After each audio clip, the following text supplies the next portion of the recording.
સમાચાર અમદાવાદમાંથી કે જ્યાં એએમસી અધિકારી અને કોન્ટ્રાક્ટર વચ્ચે ઝપાઝપીનો બનાવ સામે આવ્યો છે।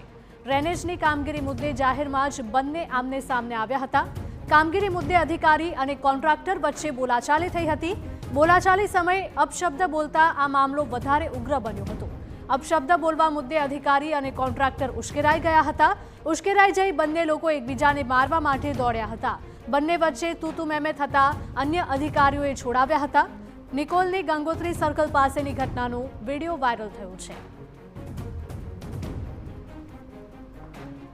તો એએમસી અધિકારી અને કોન્ટ્રાક્ટર વચ્ચે ઝપાઝપી થઈ હોવાનો કિસ્સો સામે આવ્યો છે, જેનો વિડીયો પણ સામે આવી રહ્યો છે। ડ્રેનેજની કામગીરી ચાલી રહી હતી અને આ જ કામગીરી મુદ્દે જાહેરમાં બંને સામસામે આવ્યા હતા। કામગીરી મુદ્દે અધિકારી અને કોન્ટ્રાક્ટર વચ્ચે બોલાચાલી થઈ ગઈ હતી। બોલાચાલી સમયે અપશબ્દ બોલતા આ મામલો વધારે ઉગ્ર બની ગયો હતો। અપશબ્દ બોલવા મુદ્દે અધિકારી અને કોન્ટ્રાક્ટર ઉશ્કેરાઈ ગયા હતા। ઉશ્કેરાઈ જઈ બંને લોકો એકબીજાને મારવા માટે દોડ્યા હતા।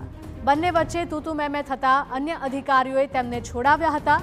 નિકોલ ગંગોત્રી સર્કલ પાસેની ઘટનાનો આ વિડીયો વાયરલ થયો છે।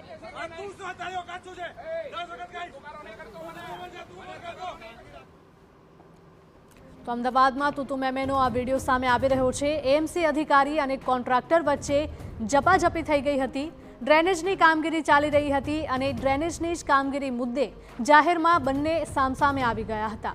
કામગીરી મુદ્દે અધિકારી અને કોન્ટ્રાક્ટર વચ્ચે બોલાચાલી થઈ હતી।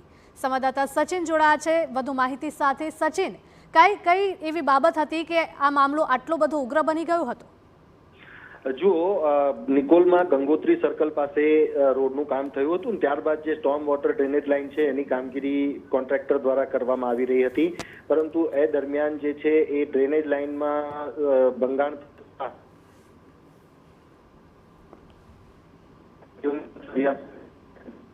ઘટનાઓ બની અને એનાથી લોકોને તકલીફ પડી રહી છે।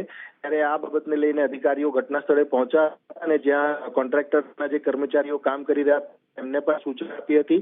પરંતુ આ વાતની જે પ્રકારે વાતચીત થઈ રહી હતી એ વાતચીત દરમિયાન કોન્ટ્રાક્ટ પણ જે ગરમાગરમીની વાત જે સચિન, માહિતી બદલ આપનો આભાર। તો અમદાવાદનો આ વિડીયો સામે આવી રહ્યો છે। એએમસી અધિકારી અને કોન્ટ્રાક્ટર વચ્ચે ઝપાઝપી થઈ હતી।